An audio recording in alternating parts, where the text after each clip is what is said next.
Yeah, you can. Hi all, welcome to another session of HK Skills. Today we have a presenter Shah Iyer. He's going to present on a music stream service. So with this, I would like to hand it over to him. Thank you. Uh, Hi, this is Shahir Hussain. I'm a freelance software engineer. So, as Asim stated, today I'm going to talk on the PayStream service, Spotify. Yeah. So before I jump in, I just want to inform that I actually didn't find actual architecture. So I tried to figure it out, but didn't find enough resources on those. So I tried to come up with some solution. Some part of the solution is highly inspired by the Netflix talk that we had at SD Skills couple of sessions back. So yeah, so here are the functional requirements that I can think of. Uh, so there should have some capabilities so that user can upload audios. So once the files are uploaded, the next thing is to distribute it across the globe for quick access. So there should have some search mechanism as well. So the uh, next requirement is streaming. So streaming is the main part of this design, I think, because so when we click the stream button, we need to make sure that the stream happens as smooth as possible. We also like to generate some reports behind the scene, some reports that artists can see right away. So we also generate some monthly report. So processing bill is another critical part of this system, but it is a topic of its own. So we'll not go on the direction today, but probably we'll talk on this topic some other day. Um, for the non-functional requirement, it should be highly available and the latency should be as low as possible. I'll discuss what approaches Spotify took to make sure the stream quality remains as good as possible. So yeah, so the capacity estimation. So it is a very read-heavy system. So there is around 360 million active users per monthly, and um, they have also told that there are people who actually listens music for more than 4 hours or 5 hours each day. So there are often people start playing music at night and then go for sleep. So it keeps playing those music. So yeah, it's a very detailed system. Um, yeah. So um, so at a high for the high level design, there are users who are actually going to so at a high level users are going to upload files and it gets stored in some kind of distributed storage, and later on when the user again click for stream, it gets loaded from the CDN or distributed storage. So this is actually kind of the high level how it works. So so uh, so I will try to talk this functionality, so the one that we mentioned earlier, and try to see how everything lines up. So so in this system, there we have two different type of users. So one is artist. So actually three, because one will be artist, there will be listener, and there will be another third party user who actually does the transactions, who actually deals with the money involvement. So so this user have this kind of users. So usually what happens is that artists try to upload a video from their devices. So I try to come up with a microservice architecture here. So each of these service that you see over here, the upload service, search service, and since these are standalone service, so that means this service, if we need to scale, any of them, we can do it separately. So in this case, the backend service here that you can see, this still it can be also scaled, and this backend service actually works as a API gateway. So if you put it in a different port or different, if you write it in a different language, then API gateway still can make that communications happen. So for the end user, they only have to know the last part, right? The URL of the gateway. So what happens is that when we upload something, the upload service actually gets triggered, and we put the files in the distributed storage. So this can be any kind of storage, Amazon S3 or Azure Blob or whatever you prefer. And at that time, we also put some information in a metadata table.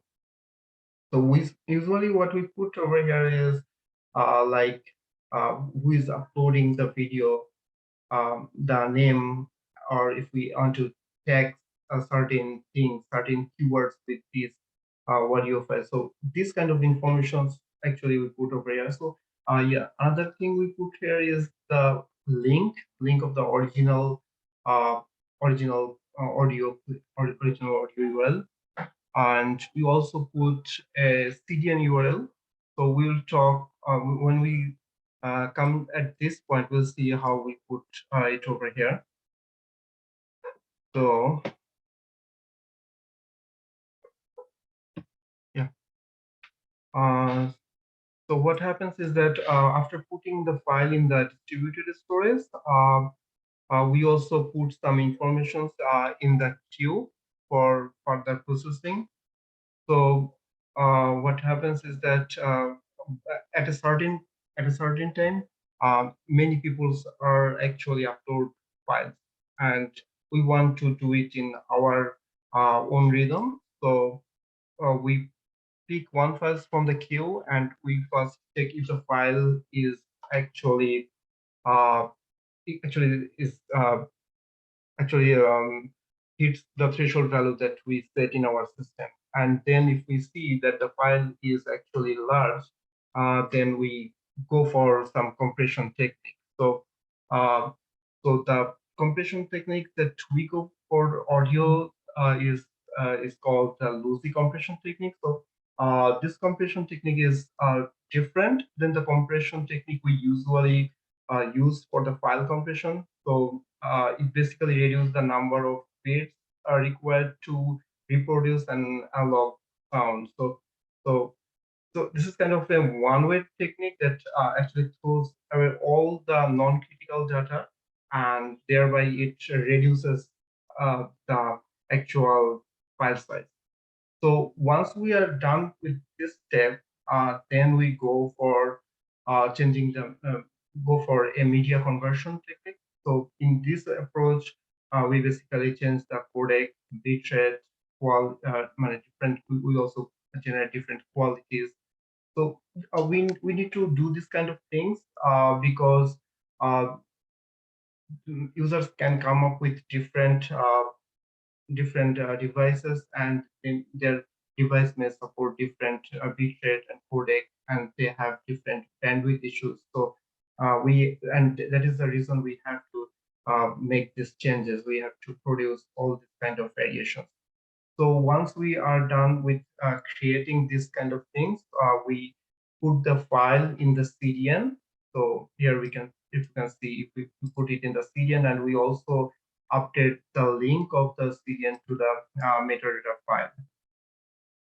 And another thing that we do at this step is we put this information in a search cluster. So here will be another producer, so that actually going to take the information and put it in the search cluster. So in this case, it can be Elasticsearch. And yes, so the another important part here is what we have here in the middleware. So let's say we are done with the upload part. Okay, so we put the information in the search and then we go for the search options here. So what happens is that whenever someone tries to look for some content, it instead of hitting the metadata table, we actually go for the search cluster. The reason we go for this approach is because there can be often times when the user may misspell something or may know the keywords but can't remember the uh, exact uh, music name. So those are the scenario when search can be helpful. And the middleware that you can see over here uh, uh, is actually plays a very critical role because not all countries are permitted to distribute all kinds of music, right? Sometimes some countries may not allow certain music from certain artists, and we want to filter those things at this particular step. So search cluster may have all the results, but before we return the result, we want to make sure that we filter those things so that we don't violate any of the rules that those countries have. So so once the result is come to the search result, then they can, if they want, they can actually go for the stream process. So the basic principle behind the streaming is simple. So when a user plays a song, the Spotify app will fetch the file in the chunks from the nearby server with a HTTP GET request.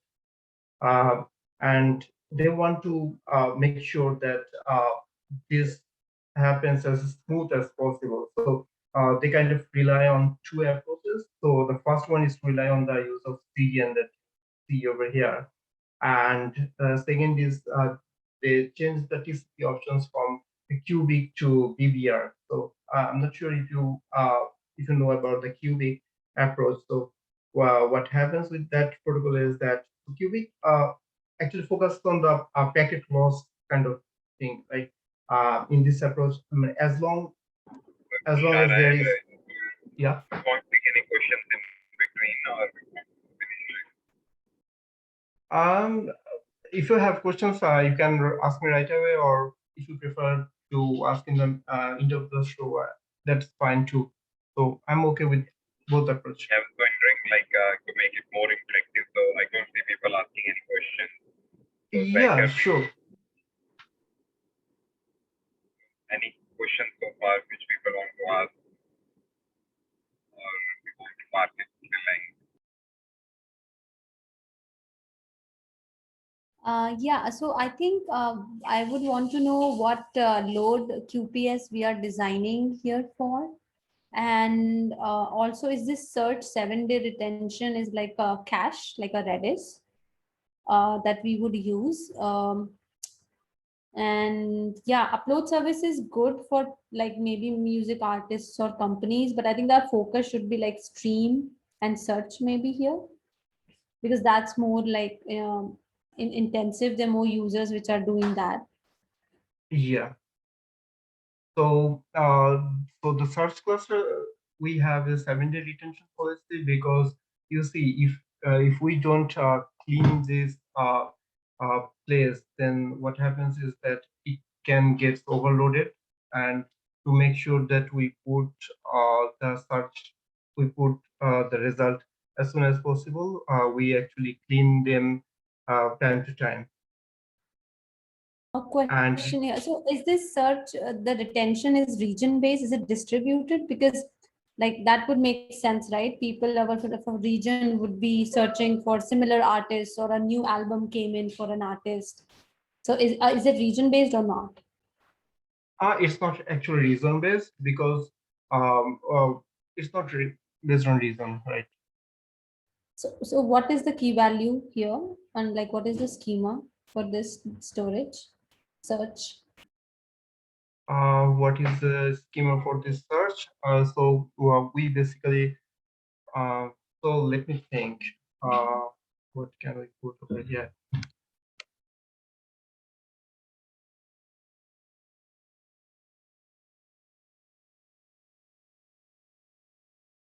So you're talking about this segment, right? Yes. So what we can put over here. Yes. So we basically put here the title of the song, the text, so and maybe the URL. So these are the three things we actually care about, because the only reason for which we pick this Elasticsearch is to give the a good flexibility of searching capabilities. Because if we don't go for this approach, we have to go for if the searching experience may not be that good, because if someone misspells something, on that case we may not able to give the things they want. And that is the only reason I have picked Elasticsearch over here. Okay. So it's Elasticsearch with a 7-day retention. I didn't get that. Yeah, 7-day retention. I think 7 day we don't need the retention policy over here. You are right. Yeah. Because that doesn't make any sense over here. Exactly. Yeah. Okay. Cool. So it says Elasticsearch, and the search indexes are title, tags, and title tags, and the Okay.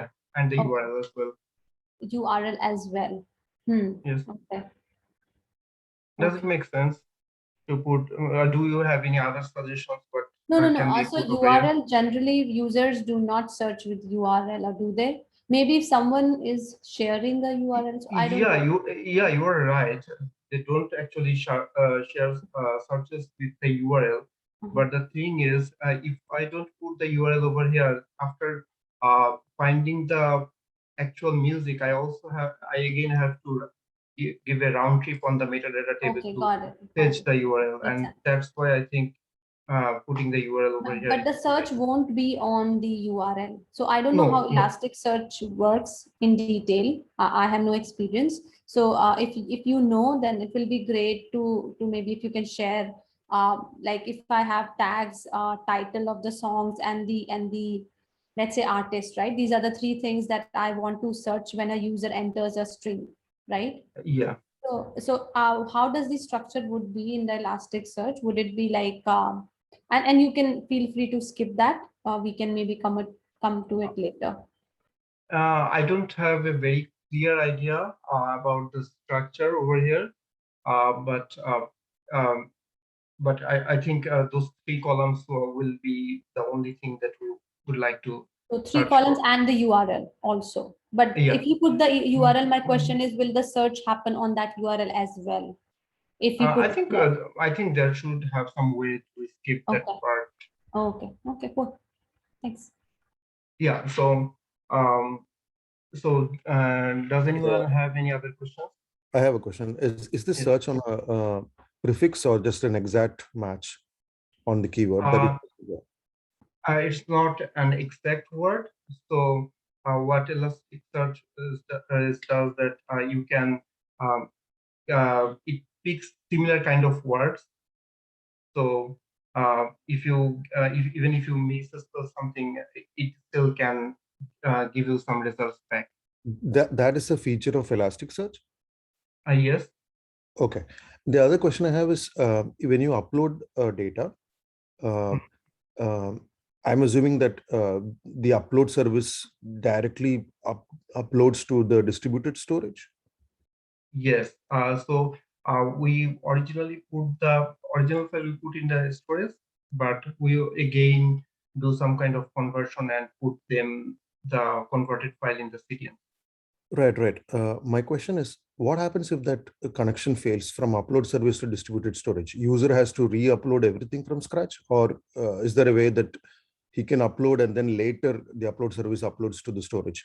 Because my fear is that connection that you have with the distributed storage, everything is synchronous. Like you upload to upload storage, you get a URL, you put it in distributed queue, looks the file size is too high.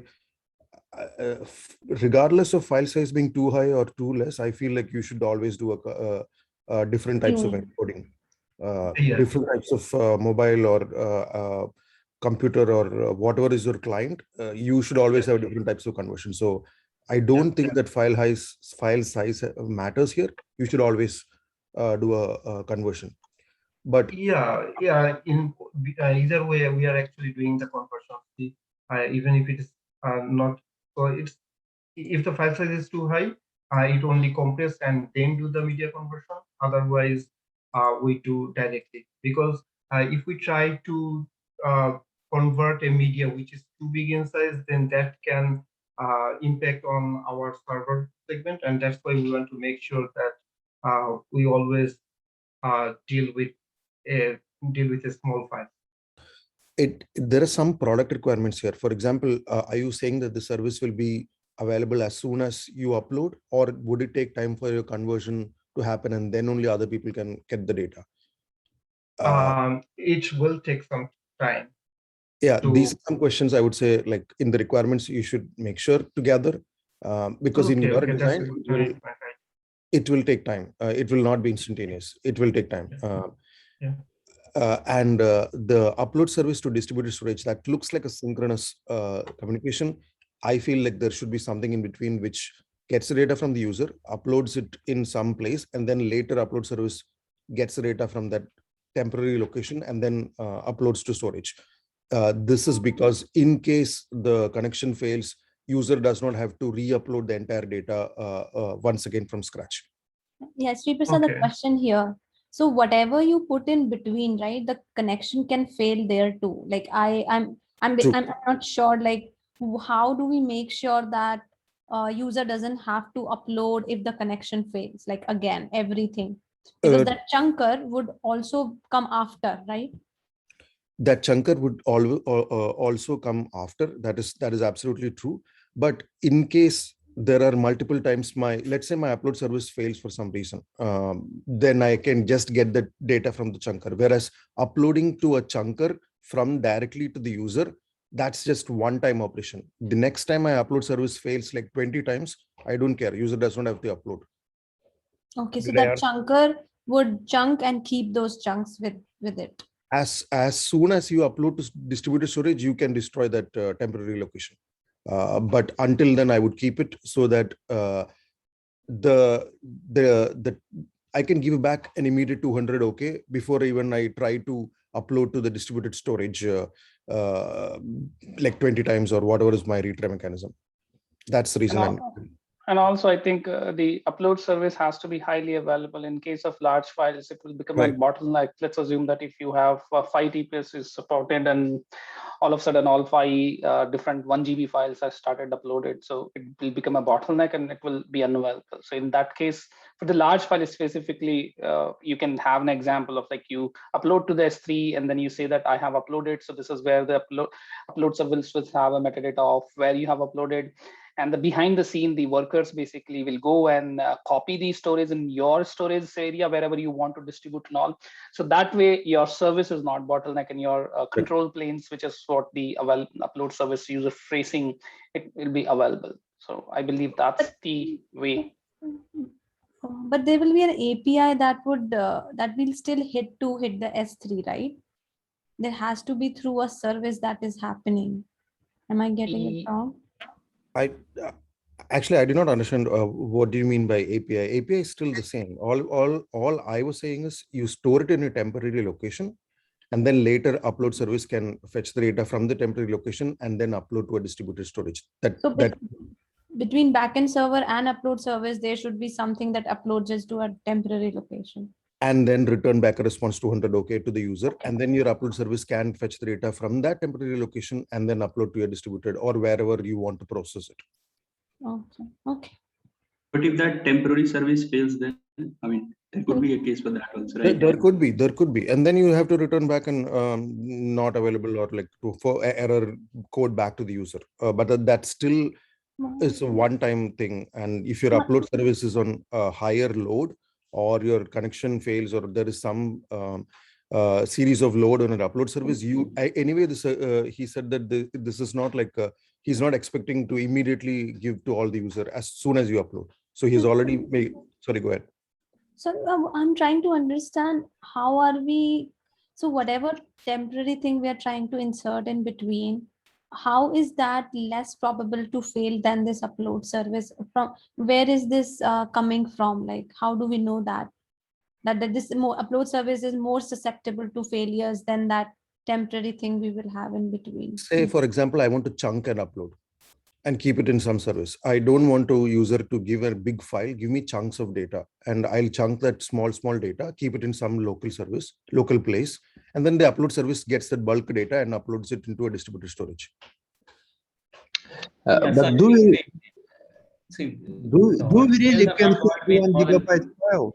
It depends on the requirements. Like at this point, the requirements are a little murky for me. I was thinking that he's going to there is a large influencer or somebody who's going to upload like a big data, and I do not want the upload service to like get all this load and directly worry about what happens if the user there is some connection issue or there is some issue and the load fails and the service fails and the user has to re-upload the entire data. Whereas now, if I have like a chunking method, it's the same as the Dropbox thing, where you small pieces you upload first into a temporary storage, and then you upload the entire thing back to the storage, distributed storage.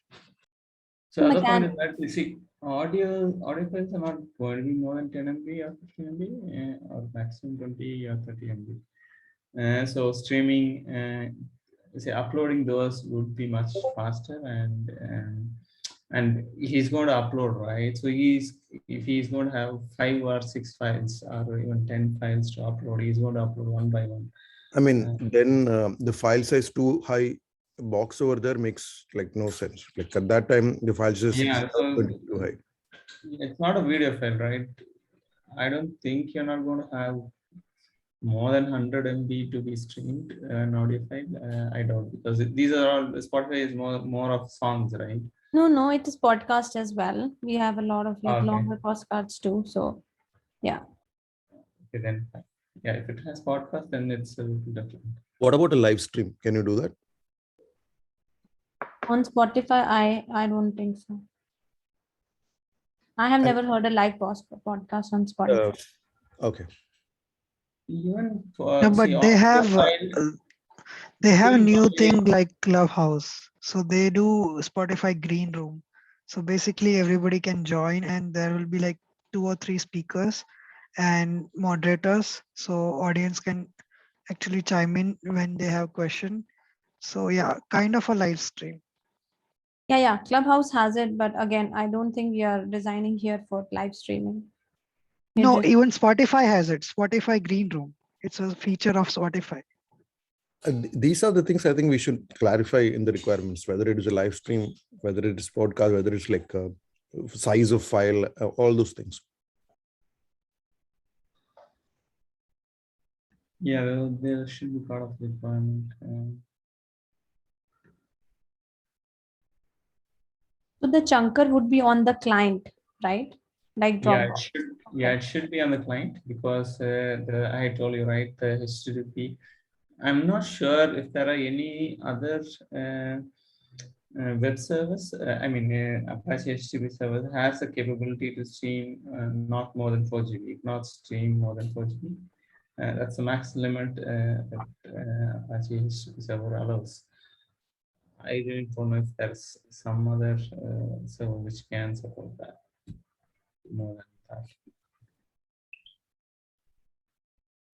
Because if you when I checked in YouTube, when I checked for YouTube, it was 256 GB. I'm not sure how Google is trying to stream. One of the things which I always look for is like individual component failing. For instance, in this case, if the media converter fails, how are you going to get the data back? How are you going to re-enqueue the whole thing? We will not redo. That would be for one file, right? Whatever it is converting, or is it like? Or we could have some kind of a scheduler that will check if all the files that are supposed to be converted have already converted or not. So we can have a batch job running behind the scene to periodically check if media converter have ever failed. Or we could have some log mechanism in place so that based on the log result, we can see which files have was not able to convert it. That means you need to keep a state information. Yes, Like yes, Yeah. this diagram doesn't have a state information anywhere. Please add that. So, yeah, so there's so other what do you suggest to add the state information?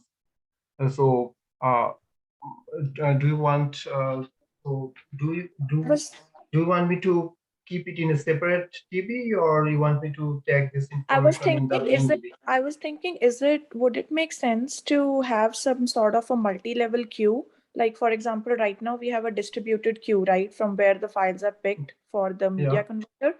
So so somebody was explaining earlier how to detect the failures, like we can have some batch, monitors or jobs running. So if something fails, then we push it onto, like, we have sort of, maintain another queue for jobs which failed, and then we can re-enqueue or prioritize them like that. You mean I'm dead thinking queue? more. This is like a job scheduler, right? This is like a task scheduler. Kind of task scheduler. Yeah. I'm trying to borrow that idea from, in general, operating systems, right? We have like processes, and we have runnable, wait state, runnable state. So Correct. here, for example, we have Are these different queues, DP, or are these just state, and the process just checks what the state is? And No, actually, yeah, I mean, it can be done different ways, but at least the idea I had in mind, and especially coming from that OS hint, they are like different queues, because maybe I'm thinking if you want to add different properties on those queues, right? For example, assign priorities to them, um, or like what item will be picked, and stuff like that. Then maybe multi-level, having separate queues would make more sense. But it really depends on how granular we want to go into design, right? That's actually also a good point for like failure. Like for example, in case you have like 4 different media converters, all of them being fed from one distributed queue. Like that's a problem. You wouldn't know which of them failed and what has to be like re-enqueued. So if you have like 4 different converters, and if you like 2 different converters, for example, 2 different queues feeding from to those media converter. If one of them fails, only that one queue has to be retried. And the idea of the other one that you mentioned was like, I think, a dead letter queue, where you put things back into the dead letter queue, and somebody. And actually, another like, just along with that, I'm getting an idea that we may have some logic, right, to talk about the regular items that are coming from the queue versus the ones which have to be retried, right? If something is, let's say, failing again and again, we don't want to increase the load on media converter for that particular, file. So we may have something like an exponential backoff procedure, right? So we can just, do it more, take care of the network traffic also, so that one request should not hit the, Yeah, so I think all of that has to be done through a service that kind of looks for this state, right? And if you don't get a 200 in certain amount of time, then you just time out that, and then you retry again. Yeah. Somebody mentioned about like having another cron job or something. Yeah, yeah, it was my question. That one, be very careful when you completely say that. The reason why I am a little bit hesitant is, what happens if that job fails? Like somebody has to monitor that monitoring job. Like this can go in a circular loop. You need to make sure that the job is running. You need to have monitoring for on top of that monitoring thing. And this is a recipe where you can go in like circles for a long number of times, and you're spending like time for actually telling the solution. And this is a recipe where you lose time in an interview. And every component I think we add for modularity also adds its own latency, right? So we have to be careful to balance it out. So one thing here, are we saying that the one file will be processed in a one go? For example, if I have the file of, let's say 500 MB, are we expecting the 500 MB file will go? No, I'm not. I wasn't thinking from that direction. I was thinking even if we are processing a chunk, right? Even if it's a chunk, whatever that unit is, I was looking at this distributed queue that it is holding those units, or it's holding the whole file, whatever our design is.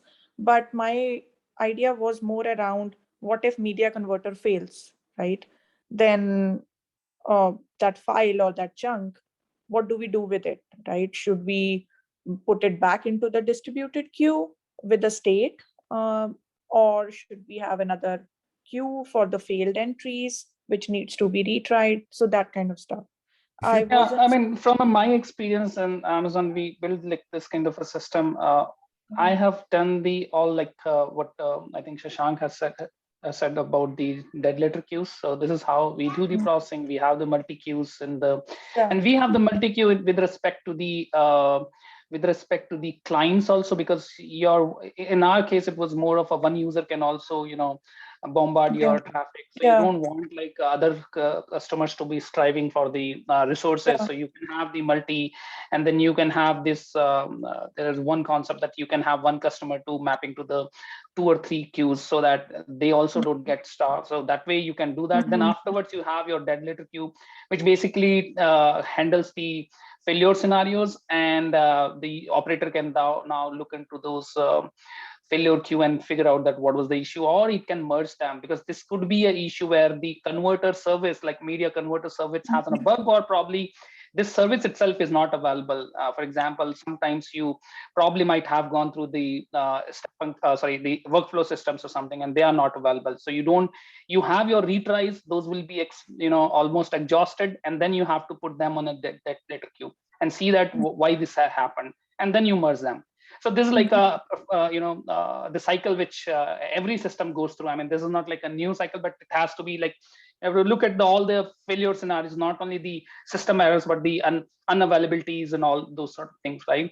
And the also part is, I think what we started discussing from the large file perspective, it would make sense that we even store the chunks, and we always process the chunks. So this way, your entire system will always have a predictable performance, in a sense that you know that your system is not hogged on the one particular request which is too huge, and there is no request which is too small. So you have basically your request size is actually you have made your system for some particular request size, and that request size you are taking into the system, and your system is now not required any special handling for particular various size of a load, because you have defined that my system works for, let's say, 5 MB file. It's good. I have tested my system with the 5 MB files, that works perfectly. So I don't need to now scale for, okay, what happens when a 100 MB files comes? So then you have to think about the vertical scaling. Now I only have to think about the horizontal scaling, because I have 5 MB chunks and my system works perfect on those. So that way also you always can increase your horizontal scalability aspects. And even the testing can be like scalable. Right. So in the distributed queue will only have chunks? Yes, these queues will always have chunks, because you have, and the way, even if you look at the distributed systems, right? Let's say assume that you are uploading the files on S3. You will never upload a single file as a single location. Even S3 itself uploads the file in a chunks, that you have one chunk somewhere, you have one chunk somewhere, and they basically kind of join together. Yes. So that way you basically make sure that your system is highly available. It is not like behaving abnormally for certain kind of a load, because your load is uniform now. So one thing is that so Facebook uses DAG algorithm for doing transcoding and for its videos and all. I think that can be applied even for audio. DAG is a scheduler that they use, direct asynchronic graph scheduler which they use. The other point is that in a distributed system, right? I think Microsoft Azure uses Paxo algorithm to distribute all the files on a chunk based.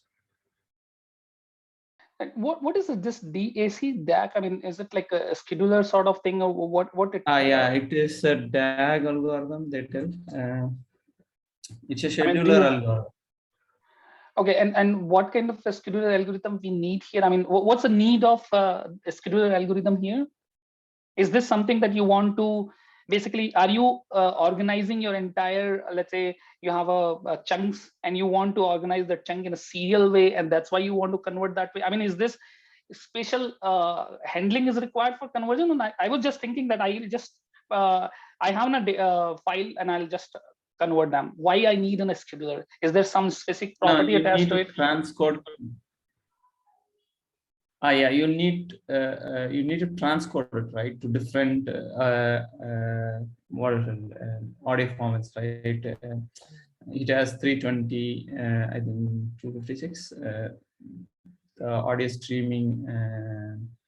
What to tell, the encoder size, right? So that normally, right, so any video system or file system, they use DAG to convert that those files to different. If it is video, it is for different thing, and if it is for audio, so audio streaming formats, right? So normally they use DAG schedulers. So I think probably. Are you trying to say that we need, so in this case, we were hoping that we have one file and we are converting in a 5 different formats. So this DAG basically is nothing but even in a single file, I'll be able to produce the 5 outputs, right? So that is one way. I mean, you can think of DAG as a probably what I believe is it's like a orchestration engine, which basically would have the 5 different steps for 5 different conversion. So it will go through serially. It depends on completely, how and why we want to do it. I think we solve this problem by having the multiple queues, right? That's where I think Dipti said that we can have multiple queues, and every queue will basically direct themselves to the different media converter. Now, it depends on how media converter functionality is given by us, right? If we have the giant one single media converter, then you definitely make sense that you can have a DAC and just it goes to the series of steps and series of conversion, and output goes to the end state. But in this case, what I believe is we want to update the metadata also, that for this file, the media conversion of 360 bitrate is available. Now you can start listening. I might not give you 720 because I might want to work something on it, and I just want to disable it. So I can just go and say that, okay, this queue will not consume anything because I don't want to do anything for 720. So those kind of things becomes easier for when you have the queue. But one question. But there is a problem, right? Based on your network bandwidth, it has to shift, right? You cannot.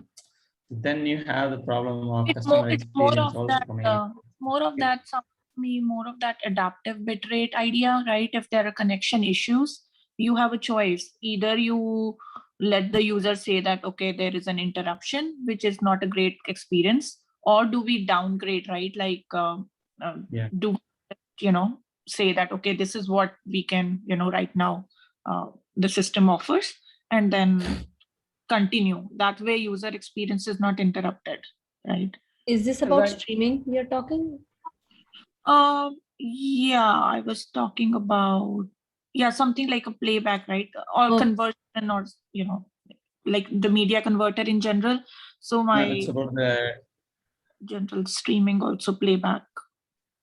Yes, my question about these having different queues is, how do we maintain the priority? Like, if we have these different queues and if a task has been kind of failing for a long time, and it's so do we, after a certain let's say exponential back off, the threshold is if something is say 1 day delayed, do we just remove it and requeue it from the start, because we don't want a job to stay not uploaded to media for a long time, right? Yeah, so I think for that we always go with the 3 retries. That's a standard concept we apply everywhere. I think that's what the industry wise, but it also depends on your application. You can also go with the one retry only, because it depends on completely on what kind of a data you are dealing with and what kind of failures are happening in your system. But if your operations are idempotent and all these things, you can go with the 3 retries and be with it. I mean, after 3 just remove it and push it again to the top of the it will go in DLQ, because after 3 retries you figured out that it has some problems, right? Either it requires an operator's attention, or probably the network glitch service was not available. So you can do the actions that, okay, I'll merge that queue back into the main queue. And again, it depends on auto healing of that queues and all that. Those are like advanced topic where you figure out that what kind of a problem it was, and you can do the auto healing of that system. But it completely, I think once we know that there is a problem in the system, you have the alarms on DLQ always, right? And operator gets notified, and he takes the best action at that time. And that's where the human interaction comes for the system. Yeah, right.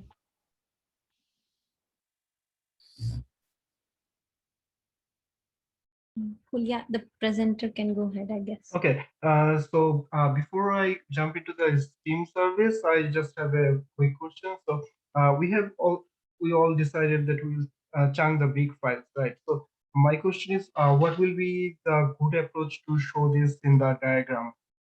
How we are going to show this in this diagram? So the chunker will be on the client, right? So we will only discuss it in the. So we will only discuss it, or do we have to put it in the diagram somewhere? Yeah. It would be good to put it in diagram, right? Depending on how we are talking about. Like if we go into detail in the interview or something. But I think before it's the load balancer, we should have it depicted. Yeah. So before the load, I mean, on the client, you can maybe say instead of having those icons, have a box that says client, and inside that you can have a chunker. Yeah. Okay. Yeah. Thanks. Makes sense. So coming back to the streaming service. So as I have told you that whenever a request comes for a stream service, it first fetches the original music from the CDNs, and then it plays on the client's device. But in this case, what I have also seen that Spotify have changed the protocol from Cubic to BBR. So Cubic is what happens with the Cubic approach is that it is an approach where which is based on the packet loss. So server try to figure out what rates is acceptable by the client. So if it sees that client is still receiving, at first it gives, let's say, 10 packets. So if the server sees that yes, client receives 10 packets, then it increases the 10 to 12, then 15. So in this way, and if the server suddenly sees that some package goes missing, they simply back off. So the problem with this approach is that sometimes it overreacts to some small amount of random packet loss. So that's why Spotify picked the BBR. So what happened with the BBR approach is that it actually looks at the round trip time and arrival rate of the package to figure out the actual capacity. So so that way they actually ensures a good streaming quality for the end user. So another thing that I figured that this is the only protocol they have used which can be only have to implement in the client side. So they have given this kind of so this is the actual code that can be put in the client end, and which actually ensures that the convolution algorithm is BBR instead of the Cubic. So yeah.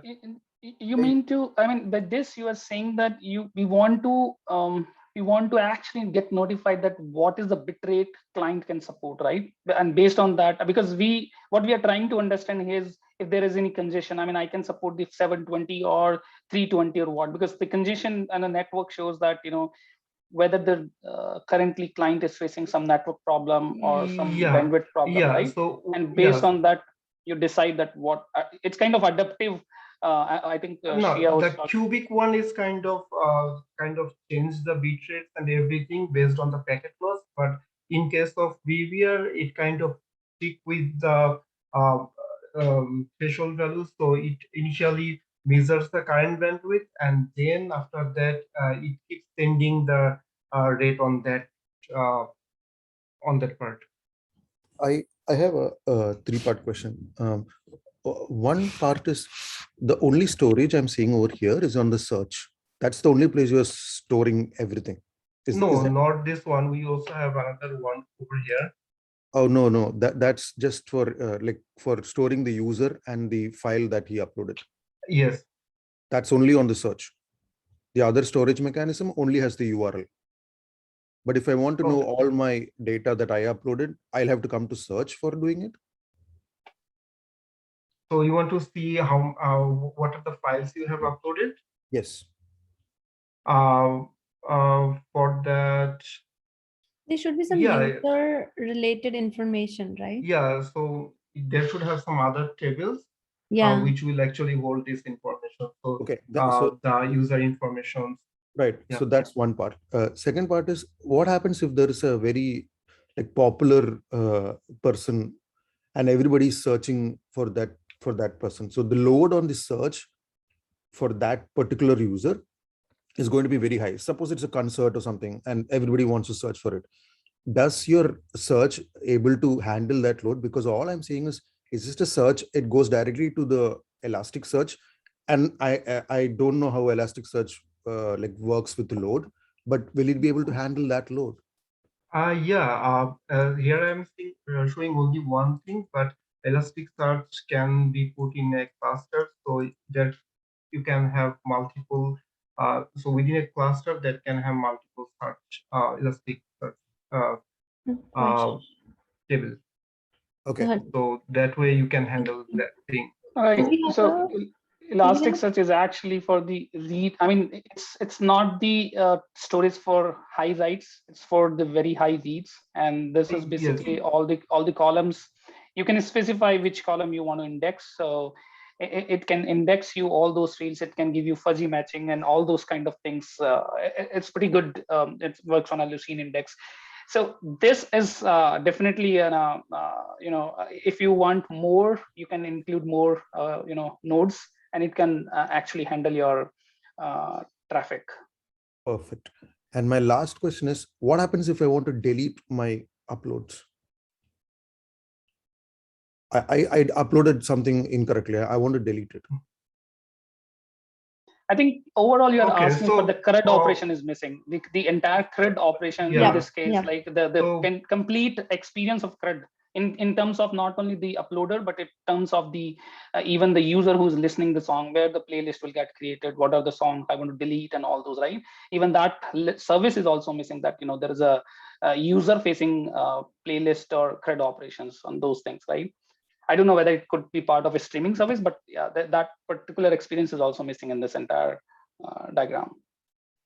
Yeah, for that we can also come up with another service. As I have told, it's a microservice, so we can write another service, and from there we can handle this thing. But yes, the point that he mentioned is actually I should have figured this out before. Yeah, thanks for the suggestion. So I will add that in the diagram as well. So how I can handle that situation.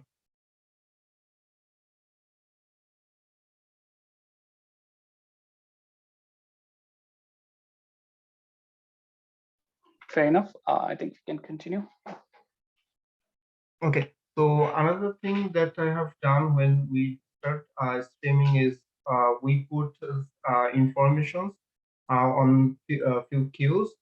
So, for example, there can be an artist who wants to see how many people are right now listening his music. So, for this information, anytime someone actually picks a particular music, we put those songs ID and others information in the real-time queue, real-time topic. So from here, there can have some consumer who can actually aggregate these informations and can show it to the artist dashboard. We can also have another topic which can actually deals with analytics report for a monthly basis. We can aggregate all the information. So for analytics topic, we can we probably pick more information than there. So yeah, so it's a so I'm thinking here as a Kafka cluster, so which can hold multiple topics, and from those topics we want to to check this kind of information. So payment itself it seems very complicated from my point of view, because so Shivansh, whenever before we go to the payment, I just want to understand the end-to-end user experience of when a person comes to Spotify and he basically says that I want to play this song. What happens? Okay, What so happens in the series of actions? How the servers basically get involved, and what happens when that server fails? Okay. How do you switch over? What are the things would happen in a best scenarios, and what are the things will happen when things fails? Okay, so what happens is that when he landed in the Spotify app, he will first try to look for the songs he wants to find, and then his request will goes to the Elasticsearch, and then if he is lucky, then he will get some content. So before that, we filter out some of the results if his country allows certain music and such stuff.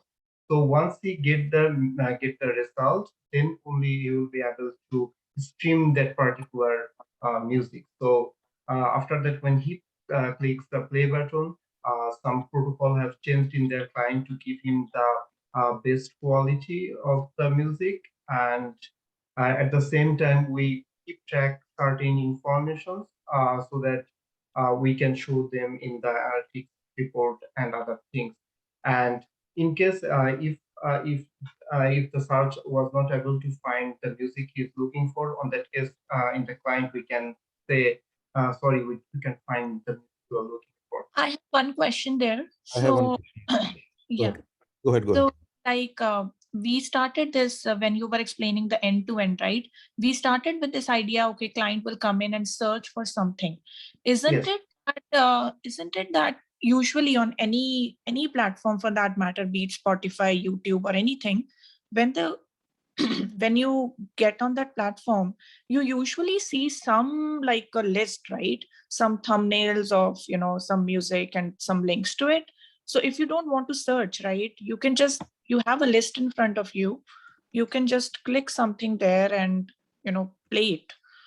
Isn't that something? The reason I'm bringing this up, as such, it can be a whole different box here, right? It's a design requirement. But the reason I'm bringing this up is, here we are talking about these large files, right? Streaming and all that. But when you talk about the list of items there, you're talking about a much smaller data size, like sort of a metadata thumbnail, you can think of it. So I think that's also, from what I have read, that seems like an, important component, whether we are talking about storage. You're right. Yeah, that because is a very important component, because you will be doing a personalization, which is more like your Netflix, right? They do a personalization. You create an account. They create. Yeah, I mean, that is a whole different component altogether. Sure. No, personalization. Personalization, I agree. It's a different, level. But I'm saying that even when you sign in as guest, right, on some platform, if you sign on YouTube, or I'm just saying YouTube because that's coming to my mind, but even on Spotify, isn't like, if I don't have any idea in mind to search for, usually the platform would give you some list, right?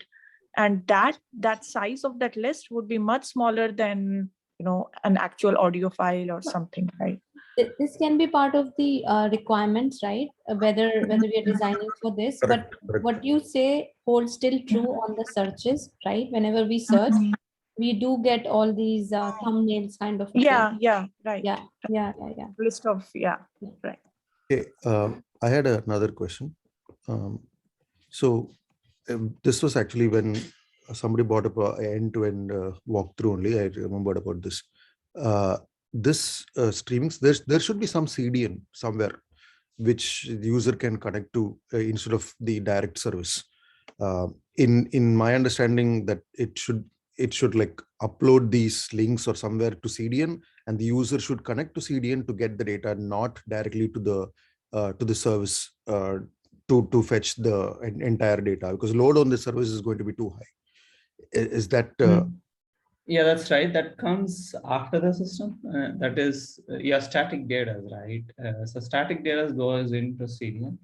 So once, so all your transcoding, everything is done, then you push it into your CDNs. Correct. Yeah, and Because the before approach of transcoding, you cannot push it into your CDNs because that is where all your. So once the user authenticates and goes in and he tries to click some song, right? The request comes to the CDN, it sees there whether that data is there. If it is not, it goes to the system and then it pushes the data into the CDN and then goes. That's how it works for a CDN. It depends on, are you talking about the request modeling, request-based CDN cache or versus the pre-cache? So I think what you're talking about the request-based CDN cache, where the CDN request-based, probably... because these are... Go ahead.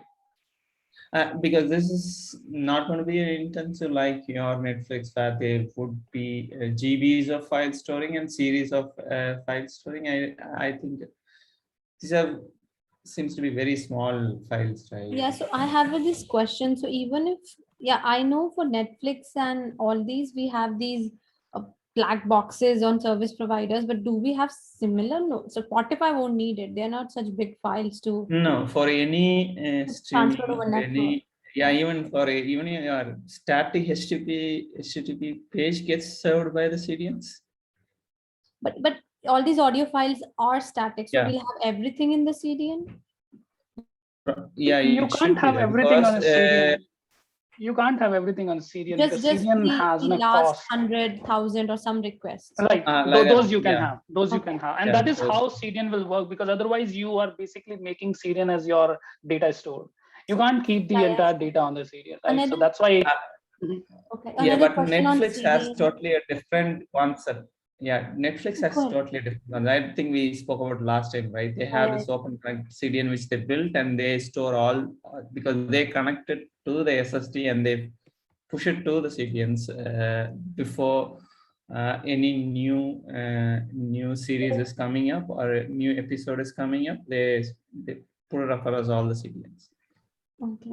That has a different requirement because when the new series and all comes, right, they are expecting the high load will come on the new announcements, and that's where they prepare themselves to avoid the thundering herd sort of concept where they all the requests all of a sudden start asking the audio and video. For example, Harry Potter. But that can be true for a new music album as well. Rihanna is releasing something, or right. So it's more of a high number of concurrent requests for a single stream, right? We are talking about suddenly there are a lot of hits on a So a question about CDNs. Are these CDNs region specific? I would assume so. Yeah, CDNs are mainly to do region specific. That is where the concept of CDN came in, to save the contents based on the region. I can send you a link where there's an how a CDN is designed and how it is done. In depth, I can send you.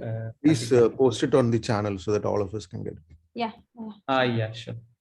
So one question, when you are connected for streaming to the CDN is serving you request and all of a sudden the CDN particular server where you are connected, I probably believe that you have the sort of a sticky session over there that which server you will hit, because it has to give you the content serially. You can't just abruptly change the servers on that. Right. Yeah. Right? It has so what happens when that server fails?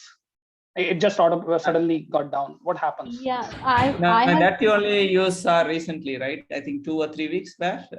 All the Akamai, right? The CDN provider where your Paytm, your Zomato all went down, right? Because of them only. If there is if it fails, that's all. No one can access other things. No, true. But even for CDNs, there should be some master selection, right? There should be some networking on CDN as well. Yeah, it is actually a very intensive application, and you can see how they monitor, do things there. So yeah, it will be good to have a session just on CDNs. Yeah.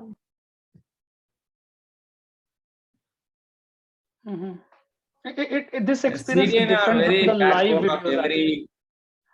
this experience is little different from the live videos, because in the case of live videos, you at least have the different ongoing chunks, so you can just point in the current one. But in this case, you probably might have to store some metadata if you want to give the smooth experience in terms of where what the size he has already listened the song, and then you connect to the different server, you just cache that particular, and it could be delayed, but you can still achieve it. But I don't know whether it's worth doing that if compute. If a CDN server goes down, wouldn't the user will re-request or just replay the song, and I think it would be played from the start, because there will be no data of where we stopped or paused or whatever.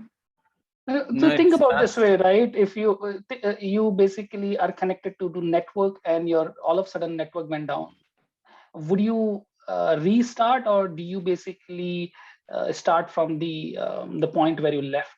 So it's kind of a pointer, right?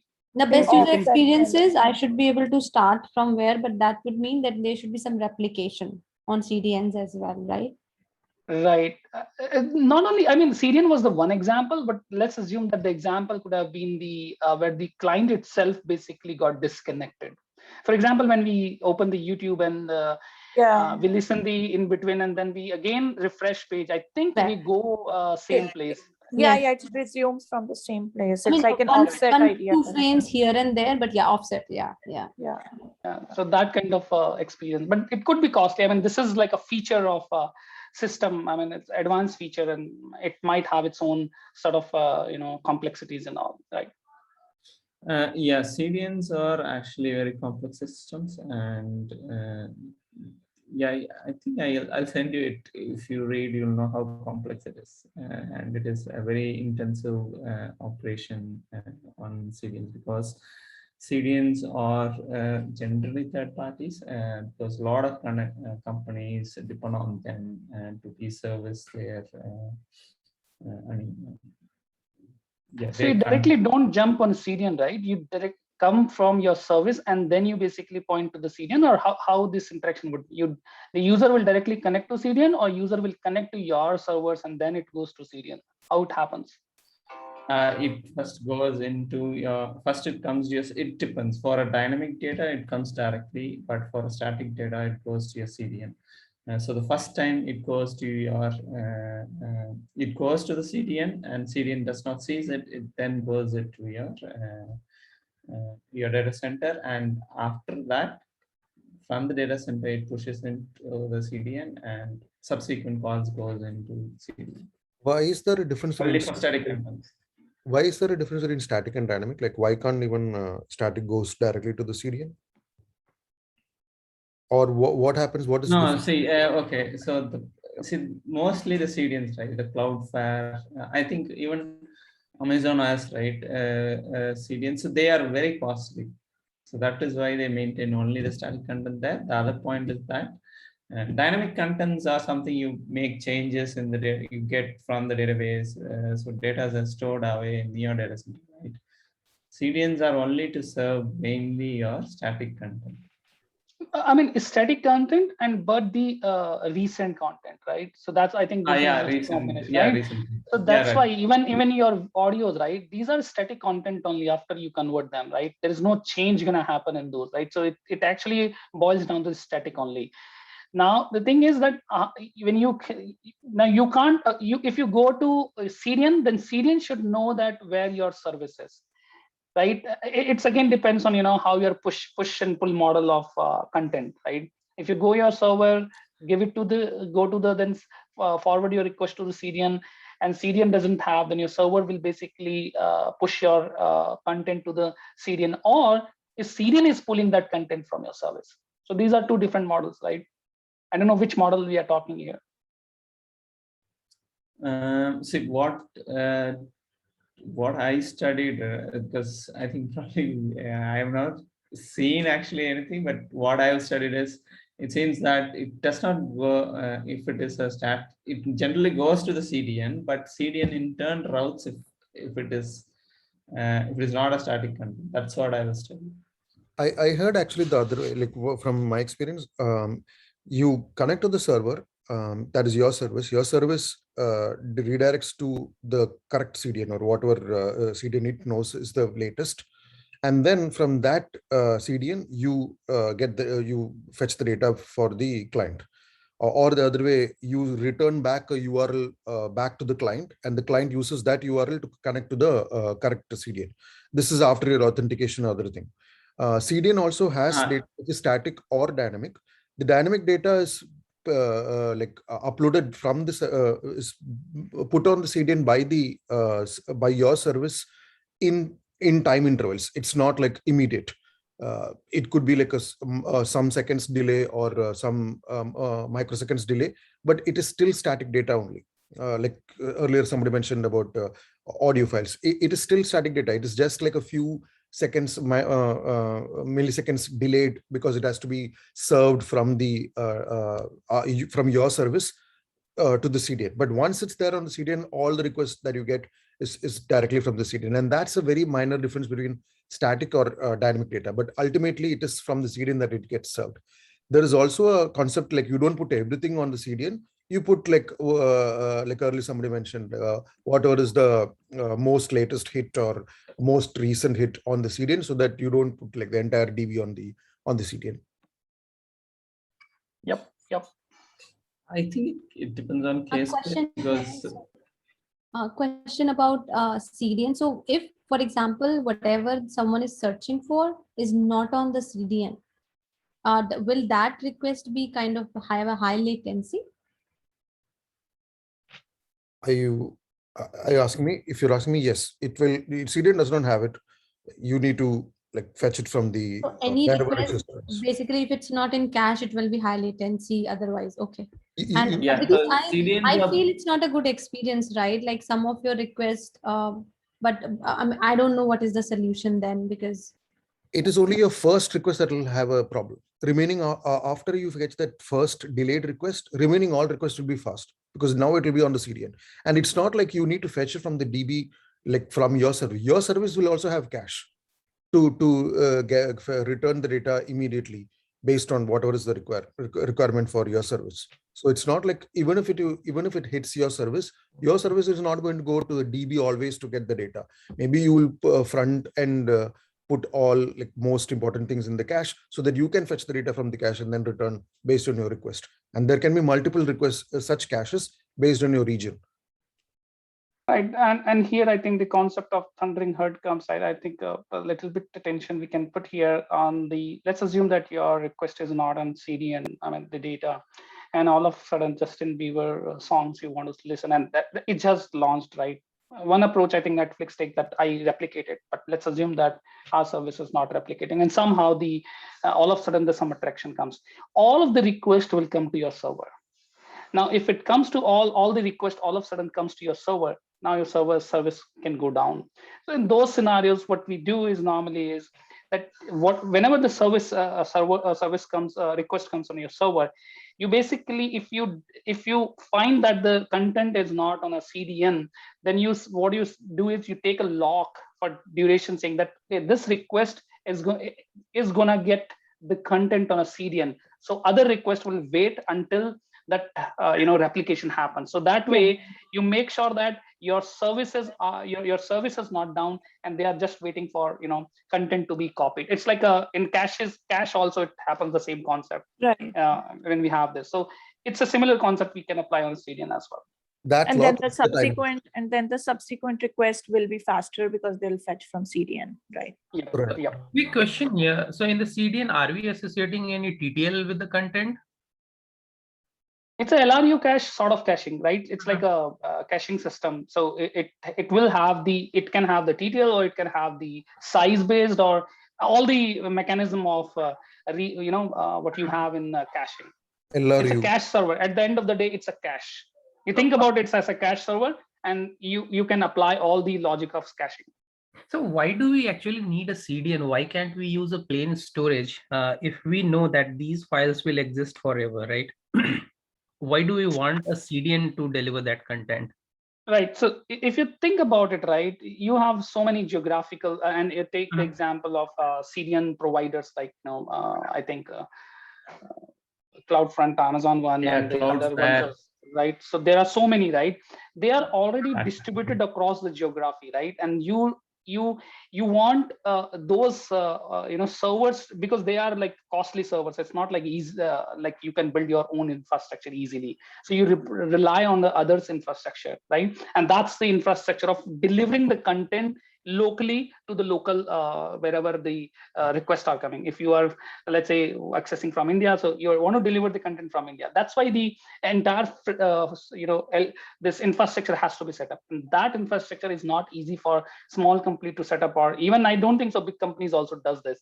They rely on others, right? Because if you have a load balancer sitting in front, right, based on the request that comes in, from which location it is coming in, right?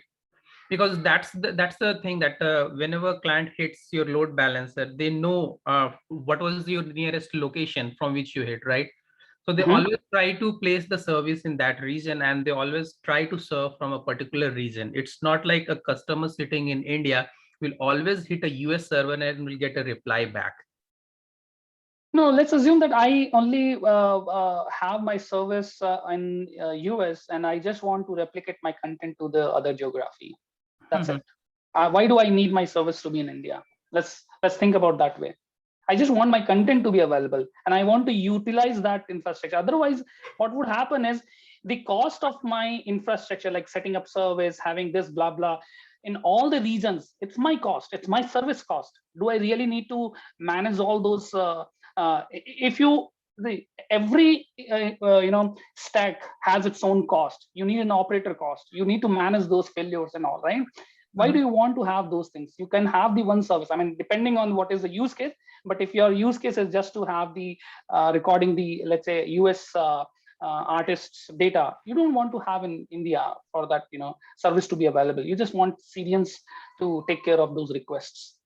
It's a just read-only content, right? At the end, it completely depends on a use case. The other point is right. So yeah, it's very difficult because you need to follow local rules, regulations. There are so many things to set up. I'm still trying to understand. Let's say even if my service is in US, right? So everything is in US. So how do my CDN knows that I would be rendering a resource from the nearest location? Because all my request goes through a cluster that is located in US, right? So one thing I want to tell, so CDNs are placed near the IPX, Internet Provider Service. So the CDNs, right, all CDNs are connected to one another. So that Cloudflare is connected to Akami. So every CDNs are connected to one another. That is what they tell. So they sit exactly near the IPX, just before IPX, or just behind IPX. So that is why they know where to connect and do things. They do actually a lot of work. Okay, so basically, that also depends on the. I mean, there's a political reasons over here in the aspect that you might say that the one network allows the other network to move the data across. For example, I might have the Reliance network and I might have the Tata network, and if I want to, if these two networks are geographically closer to each other, but the Tata network is basically provided by the US company, and the Reliance network is provided by some local provider, let's say some ISP, right? Now, if you request something and your data needs, and you want to identify where this location exists, right? One way is that there might be a in between for Tata and Reliance. There might be some little bit inside some router which can translate. Okay, this is a nearby, and I can go by that. But that provider might not provide you that functionality that you can't enter in my network. So in that case, the Tata network has to travel from US and all.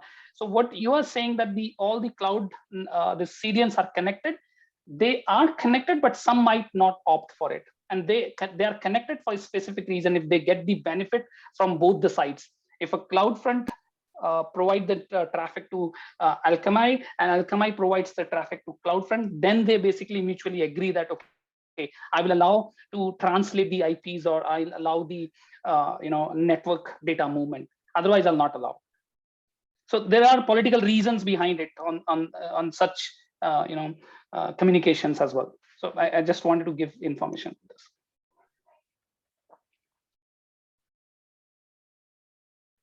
Yep, that's it. Yeah. So one more question, like let's say some new music is released, right? And a lot of people wants to listen to that, right? Like a lot of requests are going for that. So how do we deal with that? Like, I mean, traffic will be more in that case, right? So are we keeping those songs in the CDN, or like what chunks are kept in CDN? Like how do we deal with that? Like, no, I mean, so one thing that I will suggest at this point is to since it's going to be a popular music, so such popular music we can put in the search cache. So on that case, we no longer have to go for the full text search.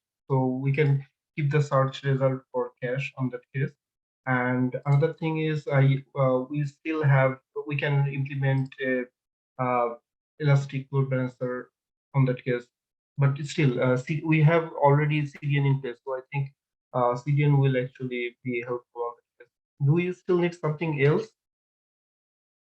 won't there be much traffic on the CDN because of that particular, I mean, what do you say, song or whatever? I mean, multiple requests would be coming to that, huh?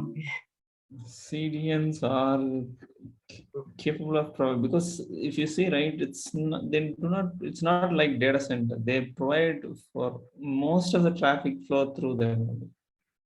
CDNs are so that's why CDNs are very costly, and CDNs are built for it. CDNs are built for that. Yeah. They are like a cache server, right? So they are built for that specific use case only. That's why if you look at the when you load any page, right, the JavaScript is being actually coming from the CDN servers. Again, it's a static content. That's why I'm able to say. But those are built for that use case only, specific use case. So to reduce the latency. CDN doesn't have limits. I mean, like it can handle the request up to any extent. Is it like there might be some level, right, beyond which it won't work or something right. like that?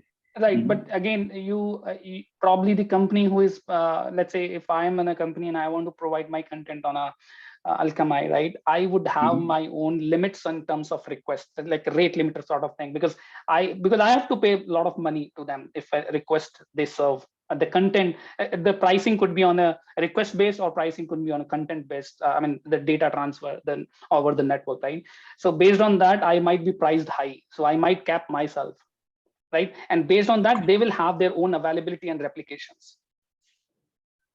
Does it make I think sense to have see Netflix? Yeah, Netflix has around 1,000 CDNs across the globe. If you see their page, right, they would have written, right, they had around 1,000 CDNs which got built up. Like basically, you are sharding it based on the song ID, right? I mean, that I wanted to know. Like, do you need to shard here or not? That is what I'm asking first of all. Like, and if so, what would be the shard key over here? And if you consider song ID as shard key, then for that song you'll have multiple requests, right? So, I mean, is song ID a correct partition key, or do we need to have song ID plus user ID, some other combinations to avoid much traffic? You're storing the distributed storage is where you're storing the actual data, and your search has like the user ID, song ID and tag and the URL. That's it. Those are like independent things, right? Song ID is just a UUID. No, but for given song, if you have many requests, then how do we deal with that? Then that's the cache in front of the search. Yeah, correct. So I think, you're thinking the search will go to our database. It won't. Okay, I mean, from cache itself, it will handle it, right? Yep. Does it make sense to have multiple CDN provider? See, in India itself, there are 18 CDN providers, it seems. Okay, Tata has 6 and Cloudflare, Front has around 6 and 7. I just searched for it. How many are there? There are around 18 CDNs in India. So just think about how much will be available. Yeah. Should we park the discussion, or do we want to go all the way, or we have left any major part? And last one, what is the difference between edge server and CDN? Are they almost same or what? Edge server. Any proximities that CDN is more closer? No. Edge server are still within the CDN. That's what is my understanding. I could be wrong, but what I heard is edge server is where your SSL or something terminates, and then you connect to a internal proxy server within, and then you authenticate with all the information that the request provided. But edge server is where your SSL or something terminates and your second network starts.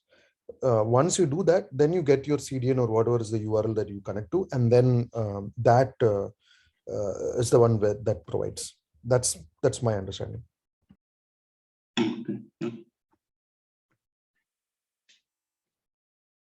Yeah, I think speaker can finish it, like we are already out of time, right? Okay, so another thing that I come up with is that someone was saying that we should have some kind of recommendation for the first comer. So for that we can go in that approach. So there will be a recommendation service, so which will be backed by a Redis cache. So in this cache, we'll basically every day there will run some email recommendations, and we run it against the search results. So that way we can figure out which musics are getting popular, and based on that we will put the top, let's say 10 or 15 results in the cache, so that whenever someone comes in our platform for the first time, we can show them some recommendation for a good experience. And once they create their account in their system, we can also, based on their viewing history, we can also personalize their recommendations. So we have not covered how to track the view history or listen history. So I think we have to also work on that portion before coming up with a solution for the personalized recommendation. And also, like this Elasticsearch cache, Elasticsearch are in-memory databases, right? So you probably, once they basically get, failure or something, you have to rebuild those caches. So you need to have a mechanism to rebuild those. Probably, I don't know whether interviewer will ask, but definitely it's some connection has to be there. So some data has to be persisted, and then it should be booted to the Elastic cache, because it can crash. Yeah, that's a good solution. Yeah, I will keep that in mind.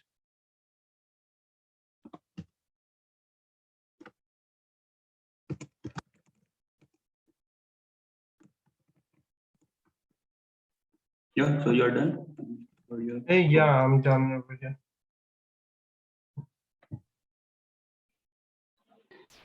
I think in this entire thing, we interviewer probably